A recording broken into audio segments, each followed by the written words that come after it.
اپنی نسل کو چھوڑ کے اس ملک کے مفادات کے لیے، اس ملک کے مسلمانوں کی آواز کے لیے، اس ملک کے لیے فلاح و بہبود کے لیے، اسلام کی شناخت کو قائم رکھنے کے لیے کیا چھوڑ دیں گے ایک دوسرے سے لڑنا؟ حیرت کی بات ہے وہ لوگ اتفاق کی باتیں کر رہے ہیں جنہوں نے اپنے گھروں کے چار چار ٹکڑے کر دیے. وہ لوگ اتفاق کی باتیں کر رہے قوم کے، اور مسلمان بھی اور ٹھیک ہے قورمہ بریانی کھانے دو، الحمدللہ بسم اللہ چلنے دو. بھائی نبی علیہ السلام نے طریقہ دیا ہے کہ زندگی گزارنی کیسی ہے. اگر یہ بتایا ہے کہ حلال رزق کیسے کمانا ہے تو یہ بھی بتایا ہے کہ حکومت کے اندر حصے دار کیسے کرنا ہے. یہ بھی بتایا ہے کہ غیر مسلموں کے ساتھ جب اتفاق سے سمجھوتا ہوگا تو اندازہ لگاؤ میں یہودی اسلام سے سب سے بڑے دشمن ہے. اور میثاق مدینہ کا جو معاہدہ کیا ہے نبی علیہ السلام نے جا کے پوچھے امام بخاری علیہ السلام سے کن کے ساتھ میثاق مدینہ کا معاہدہ کیا ہے پتہ تو لگے کن کے ساتھ سمجھوتا کیا ہے مل کے رہنے کا، مل کے دشمن کا مقابلہ کرنے کا. ان کے ساتھ سمجھوتا کیا ہے جو اسلام کے اپنے دشمن تھے، کیونکہ نبی علیہ السلام اس بات کو سمجھتے ہیں، امت کو یہ بتانا چاہتے ہیں کہ اگر 24 گھنٹے تم جنگ کی حالت میں ہوگے تو تعلیم کب ہوگی، تربیت کب ہوگی، تمہاری اقتصادی ترقی کب ہوگی. ہم تو دو ہی باتیں کر رہے ہیں، یا تو رو رہے ہیں یا پھر دوسروں کے اوپر الزام لگا رہے ہیں.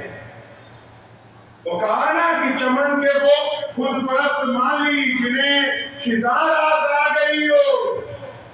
علامہ عامر عثمانی علیہ رحمہ بہت بڑے شاعر گزرے، انہوں نے لکھا ہے کہ چمن کے وہ خود پرست مالی جنہیں خزاں راس آ گئی ہو وہ کیوں کر یہ دعا کریں گے چمن میں فصلیں بہار آئے. ایک باغیچہ ہوتا ہے نا بڑا سا، وہ اجڑ جاتا ہے. مثال آپ کو سمجھا رہا ہوں، ایک بڑا باغیچہ ہوتا ہے وہ اجڑ جاتا ہے تو مالک اس کو اکثر ٹھیکے پہ نہیں چلا پاتا. کیوں؟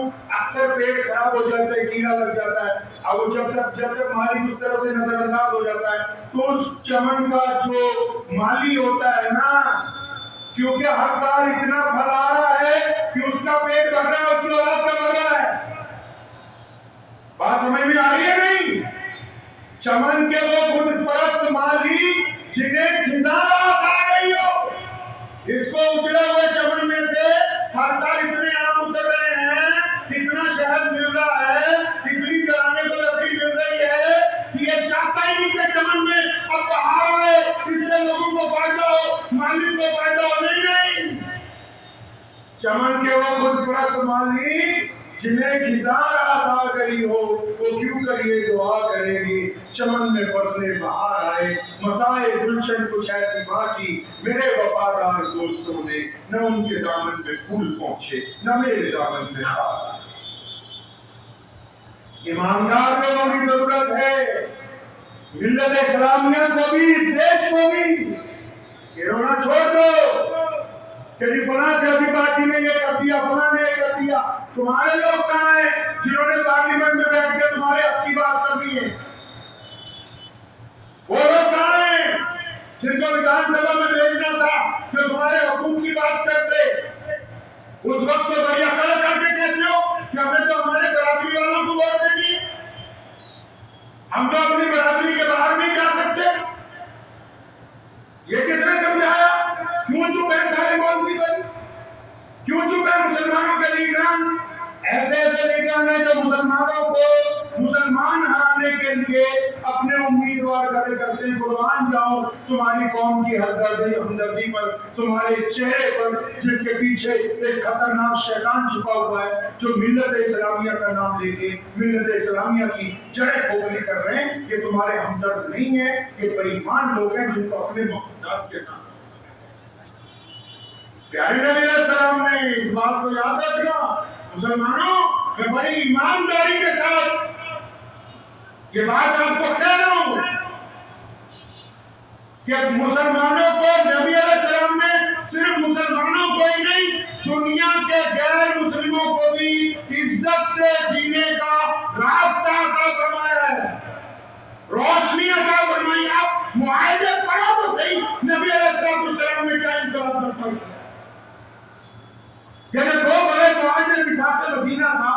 صلح حدیبیہ کا جو کیا نبی علیہ السلام نے، اس کے لیے اس میں مسلمانوں کے لیے بھی امن ہے، غیر مسلموں کے لیے بھی امن ہے، مسلمانوں کے لیے بھی سکون ہے، غیر مسلموں کے لیے بھی سکون ہے، مسلمانوں کے لیے بھی ترقی کے راستے کھلے، غیر مسلموں کے لیے بھی ترقی کے راستے کھلے. اپنے دین کو پڑھو تو صحیح کہ کس طرح ممکن ہے کہ آپ گھر کے معاملات کے اندر دین کے اوپر چلیں گے اور سیاست کے معاملات میں آپ دین کو چھوڑ دیں گے. آپ کو پتہ ہے اچھے اچھے مسلمان لیڈروں نے نبی علیہ السلام کی سیاست کے پہلو کو نہیں پڑھا، پتہ ہی نہیں.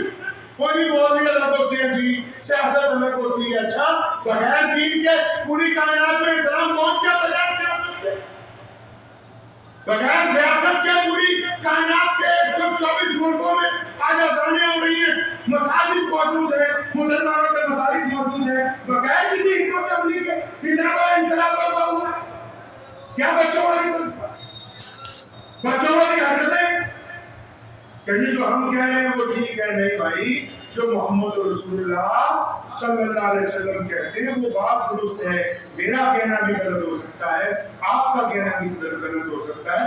جو رہنمائی پیارے محمد علیہ السلام نے عطا فرمائی وہی ہمارے لیے سیدھی رہنمائی ہے.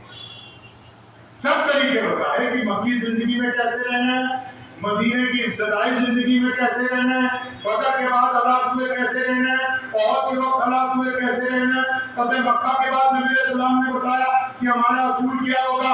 ایک ایک قدم نبی علیہ السلام نے تمام انسانوں کو سمجھایا.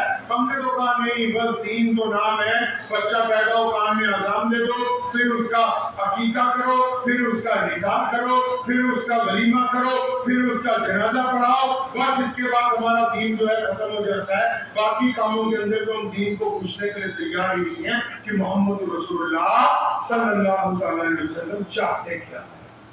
سنو اطمینان سے آخری بات، اسلام یہ کہتا ہے کہ ہم کسی کو نقصان پہنچانے نہیں آئے، ہم کسی کی برائی کرنے نہیں آئے. اسلام کی 1400 سالہ تاریخ میں ہم نے کسی مذہب کی برائی نہیں کی. ہم نے کیا کیا پتہ ہے؟ ایک اچھی کمپنی کی طرح. آپ نے کبھی سنا کہ ٹویوٹا کمپنی نے اشتہار دیا ہو کہ ٹاٹا کی گاڑی مت خریدو؟ کیا ٹاٹا نے اشتہار دیا ہو سزوکی مت خریدو؟ نہیں. انہوں نے یہ بات اسلام سے سیکھی. کیا ہم نے، ہمارے نبی علیہ السلام نے یہ کام کیا، اپنا پروڈکٹ اچھا بنایا، اپنا کردار اچھا کیا، اپنا اخلاق اچھا کیا، اپنے آپ کو یہ کہا نا وہی ایسا ہو گیا کہ سرکار نے یہ کر دیا. اس نے بھائی تم اپنے آپ کو نہیں کہتے کہ ہم نااہل ہیں، ہمارے وقت کی بات نہیں مسلمانوں کی قیادت کرنا. میرے والد صاحب سے سلام مولانا حبیب الرحمن لدھیانوی رحمۃ اللہ علیہ فرمایا کرتے تھے جب کبھی غلطی ہو جائے یہ مت کہو آگے جا کے کہ یہ ایسا ہو گیا، سیدھا کہو ہماری غلطی ہے، ہم اپنی غلطی کو تسلیم کرتے ہیں. اب جس سے یہ کام کیے وہ سب اسے کروا دیجیے. بہانے بازیاں ہو گئی. اسلام نے کیا کیا؟ اپنے پروڈکٹ کو اچھا، اپنی سماجی ویوستھا کو اچھا، اپنے دین کو بہتر بنا کے لوگوں کے سامنے پیش کیا، اپنے کردار کو اچھا. اب جب وہ اچھا اتنا بنا دیا تو پوری دنیا کے لوگ جاب در جاب نبی علیہ السلام کی طرف لپکنے شروع ہوئے. ان کو دین پسند آیا. ہم کیا کر رہے ہیں؟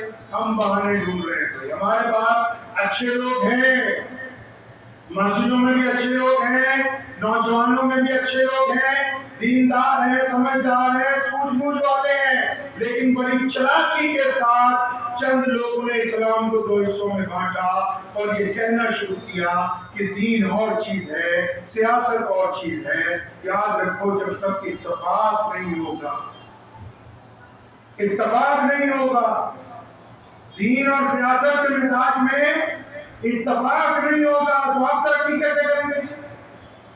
آپ تو اسی بحث میں مبتلا ہیں کہ دین الگ ہے، سیاست الگ ہے، اور جب الیکشن آ رہا ہے، جب وجود کی ضرورت ہے، جب اپنے لوگوں کو بھیجنے کی ضرورت ہے آگے، تو دیندار چپ کر کے آگے منہ کے بیٹھے ہوئے ہیں.